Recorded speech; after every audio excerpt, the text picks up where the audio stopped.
Hoje eu quero falar com você sobre uma história que não é apenas sobre lepra, é sobre aquilo que corrói a alma. Uma história de orgulho quebrado, fé despertada e transformação completa. A história de Naamã em 2 Reis 5. Talvez você esteja vivendo um tempo de luta, dor, confusão ou espera. Talvez você esteja carregando algo que ninguém vê, mas que te machuca por dentro. Naamã também estava assim, e Deus o curou, não apenas por fora, mas por dentro.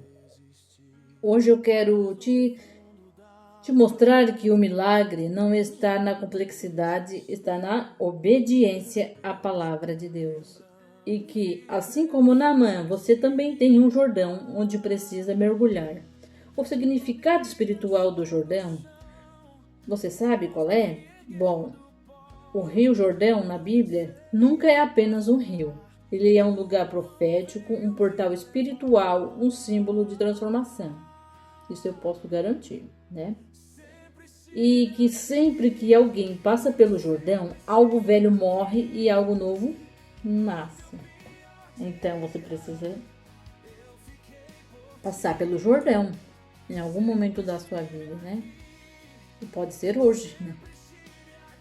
E o Jordão, ele é um lugar de entrega. O Jordão, ele representa o ponto onde a pessoa deixa para trás o que era, né?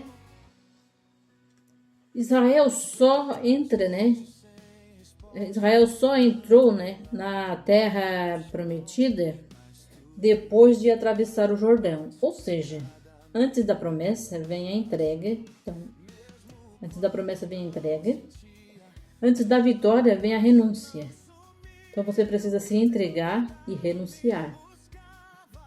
O Jordão é o lugar onde você diz: eu não posso sozinho, eu entrego. Então você não pode sozinho.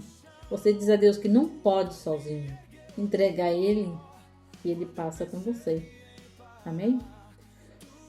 O Jordão, ele é um lugar de quebrantamento. E Naamã era poderoso, ele era respeitado, honrado, mas para ser curado, ele teve que entrar num rio simples, barrento e sem glória, porque toda honra e toda glória é do Senhor Jesus. E o Jordão, ele quebra o orgulho, ele nos lembra que Deus não cura quem se exalta, Deus cura quem se rende, né? Então não se exalte, mas se rende aos pés do Criador, viu? Porque cada mergulho de Naamã, né? Cada mergulho de Naamã era uma camada de orgulho caindo, né? O Jordão é um lugar de novo nascimento. A Bíblia diz que depois do sétimo mergulho, né, sua carne voltou como a de uma criança. Isso é símbolo de novo começo, nova vida, nova identidade. Você precisa passar no Jordão, ter uma nova vida, né? Um novo começo e uma nova identidade ao lado do rio. O Jordão, ele é onde Deus diz para você: eu não vou apenas te curar, eu vou te renovar. E também o Jordão, ele é um lugar de unção e capacitação. É lá no Jordão que você vai passar, você vai entrar, vai passar e é lá que Deus ele vai te capacitar, né? Ele vai te derramar a unção dele sobre a sua vida. Foi no Jordão que Elias abriu as águas. Eliseu, ele recebeu a unção dobrada. Israel atravessou para a promessa, né? E Jesus foi batizado e o Espírito Santo desceu. O Jordão é o lugar onde o céu se abre. Imagine agora. E é onde Deus marca alguém com um propósito, né? É onde Deus marca alguém com um propósito. O Jordão é um lugar de decisão. Como é que eu vou dizer? Como é que eu vou dizer? Não, ele é um lugar de decisão espiritual. E Naamã não apenas mergulhou, ele saiu do Jordão dizendo: agora sei que não há Deus em toda a terra, senão em Israel. Isso você pode ver aqui na Bíblia, pois é o que está ali, né?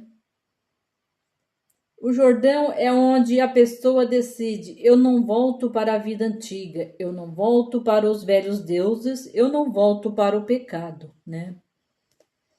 O Jordão, ele é um lugar de onde a cura vira a conversão, né?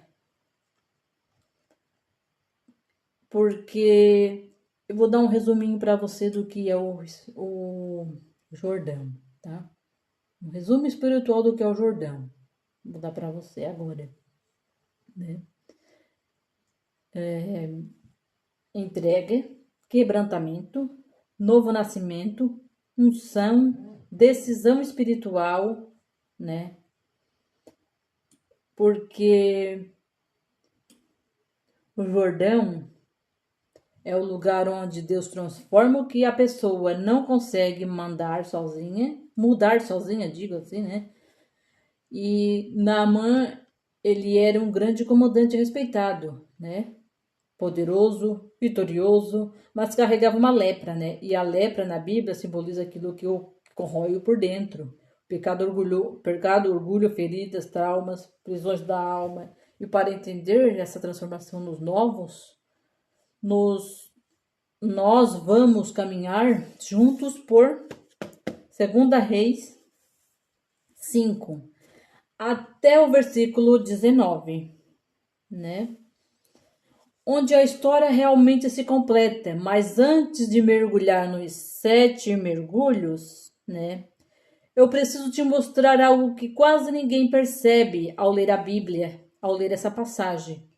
É que a transformação de Naamã, ela não começou com um profeta, ela começou com uma menina serva, porque Deus usa vozes simples para liberar milagres grandes. Entenda isso.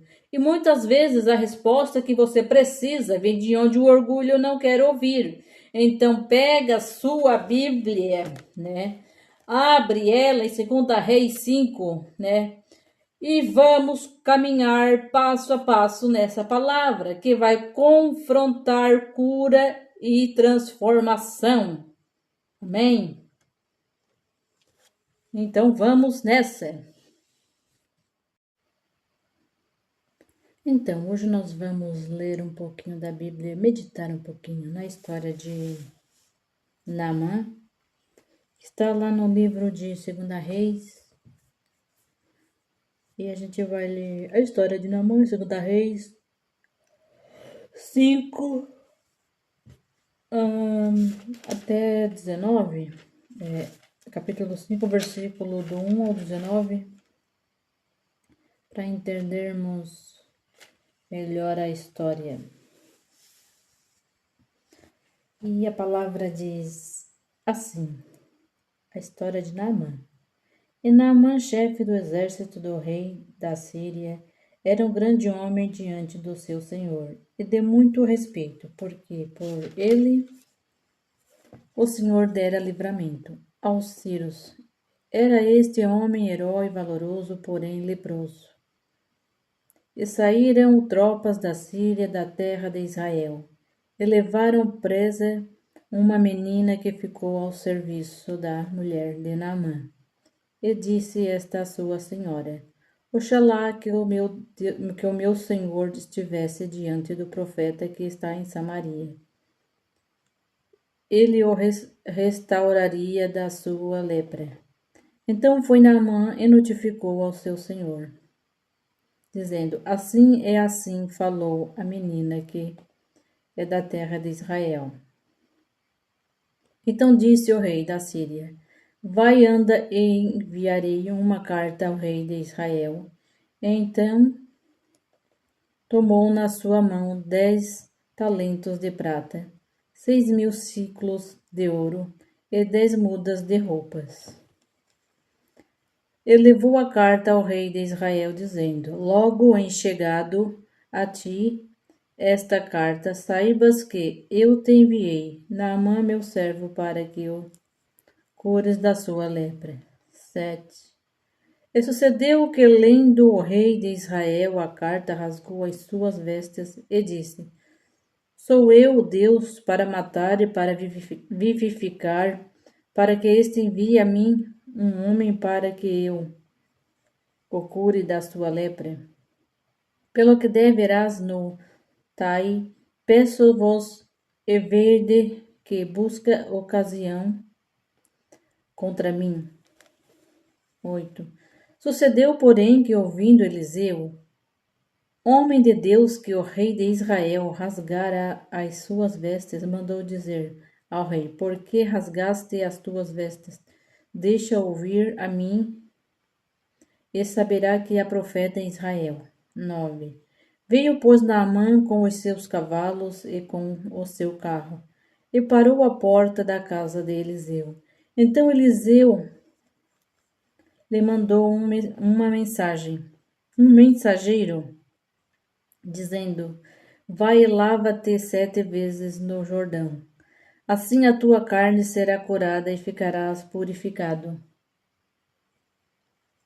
Porém Naamã muito se indignou e saiu, dizendo: eis que eu dizia comigo, certamente ele sairá, pôr-se-á em pé, e invocará o nome do Senhor seu Deus. Passará sua mão sobre o lugar e restaurará o leproso.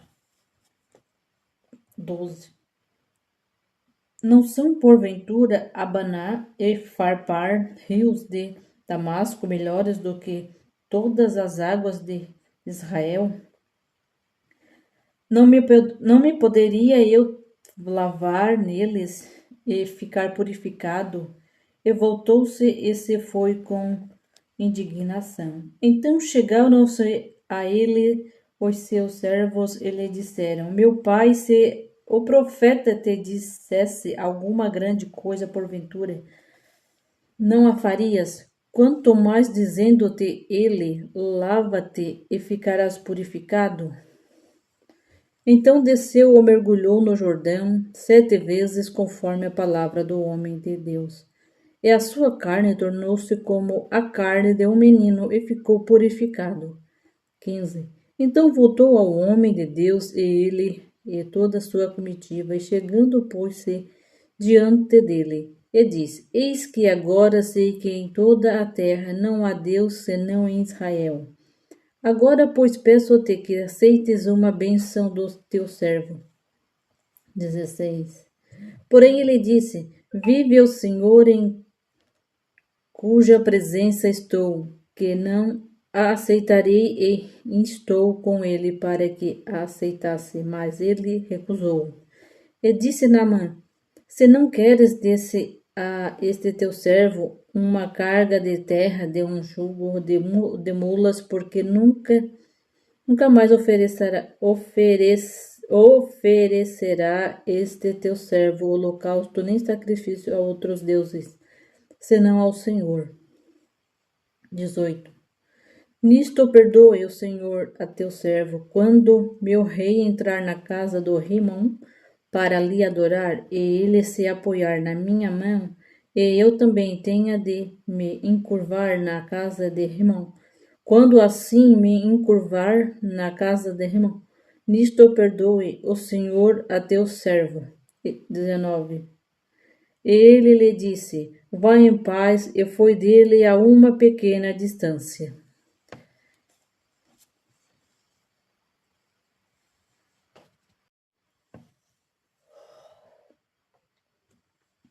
Então, o que entendemos aqui ao ler a Bíblia, né? A palavra, como é que eu vou dizer? O que podemos entender aqui a da história de Naamã registrada em 2 Reis 5, é que é uma das narrativas, digamos assim, mais profundas sobre a cura, a humildade, a fé e a salvação.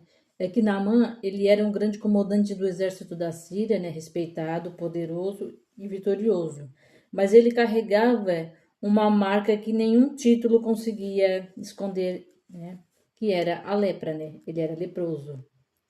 E a lepra na Bíblia,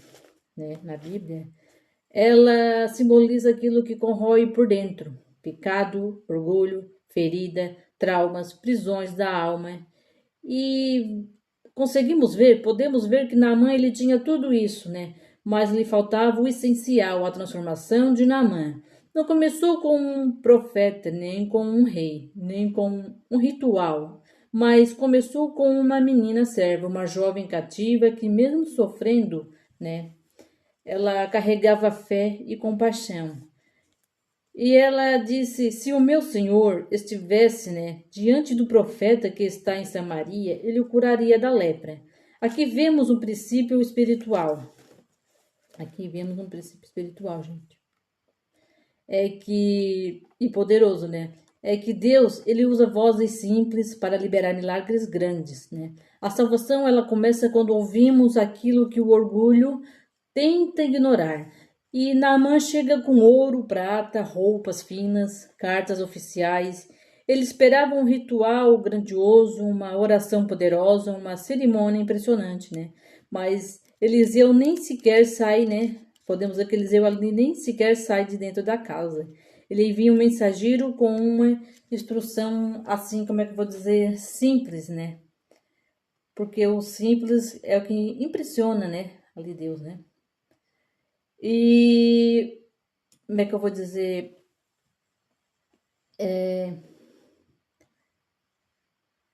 Eliseu, ele não saiu dentro da casa, né? E nem sequer saiu dentro da casa e enviou ali um, como é que eu vou dizer? O que se diz? Esqueci agora. Ah, sim, um mensageiro. Uma instrução simples, né? E ali ele vai e mergulha 7 vezes no Rio Jordão, né? Vai e mergulha 7 vezes no Rio Jordão, né? É a mensagem que ele manda o mensageiro entregar, né? E Naamã fica indignado, ele queria algo complexo, né? Visível, impressionante. Mas Deus está ensinando que o milagre não está na grandeza do gesto, mas na obediência da fé. E o orgulho, né, é o maior impedimento da cura. E Deus não se move pela nossa posição, mas pela nossa submissão. Naamã decide obedecer ele, né? Entra no Jordão, um rio simples, barrento, sem glória, né? E, e ali, como é que eu vou dizer? Naamã entra ali naquele rio barrento ali, né? E mergulha 7 vezes. Cada mergulho representa algo espiritual. O primeiro mergulho, o mergulho começa a quebrar e o segundo mergulho, ele é o orgulho que começa. O segundo mergulho é o mergulho que começa a autossuficiência, né? E é confrontada ali no segundo mergulho. Mas no terceiro mergulho, a incredulidade ela perde a força. E no quarto mergulho, a alma começa a se render. E quando ele dá o quinto mergulho, a esperança de Naamã ela renasce. E quando o Naamã ele dá o sexto mergulho, então podemos ver que a fé de Naamã ela se firma, né? O sétimo mergulho, o milagre se manifesta. E a Bíblia, né? A Bíblia diz que não é ela vai dizer, é ela diz. Porque se eu dizer a Bíblia ela vai dizer, ela ainda vai dizer. Mas na verdade a Bíblia diz, ela diz sempre. Ela está sempre falando, ela não vai, ela está. Então a Bíblia ela diz que a sua carne, né? A sua carne, ela voltou como a de uma criança. Imagine só, você com a carne do seu corpo voltar como quando você nasceu, de uma criança, recém-nascida. Ela voltou como a de uma criança, né? Cura, né? Completa, restaurada, né? Então, a restauração total, um novo começo. O Jordão é o mesmo rio, né? Onde ali Israel ele atravessou para entrar na terra prometida. Elias foi arrebatado e Eliseu recebeu a unção dobrada. O Jordão ele simboliza a entrega, um novo nascimento. E Naamã não apenas foi curado, ele foi transformado. Ele declara, né? Agora sei que não há Deus em toda a terra, senão em Israel. A cura levou à salvação. Muitas vezes queremos, né? Nós, eu, você, queremos que Deus ele faça algo extraordinário, mas ele nos pede, né? Ele nos pede algo simples, né? Que para nós muitas vezes não é simples. Mas o que ele nos pede, que é tão simples, é para que nós possamos, né? Perdoar, né? E orar e se humilhar, né?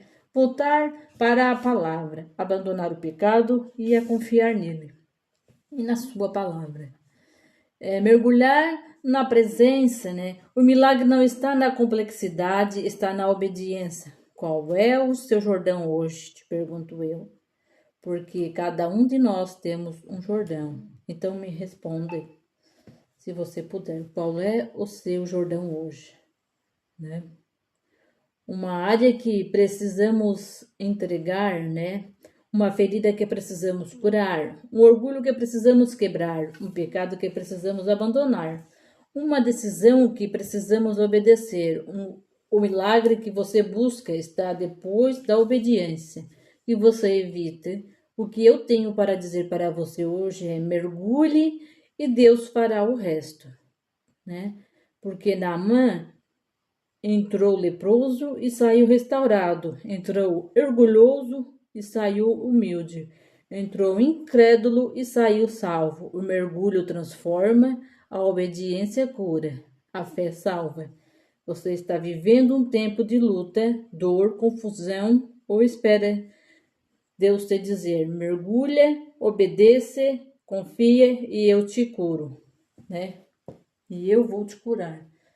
Porque o que devemos é obedecer e confiar em Deus. E este é a palavra, né, que lemos por hoje, né? Depois de alguns dias, né? Estamos aí com pouco tempo, né? Mas estamos fazendo na medida do possível, um pouco de cada dia, né? Mas fazendo, né, com obediência, né? Obedeça, né? Obedece, confia e eu vou te curar. É o que o Senhor diz, né? Mergulhe, obedeça e confie, que eu vou te curar.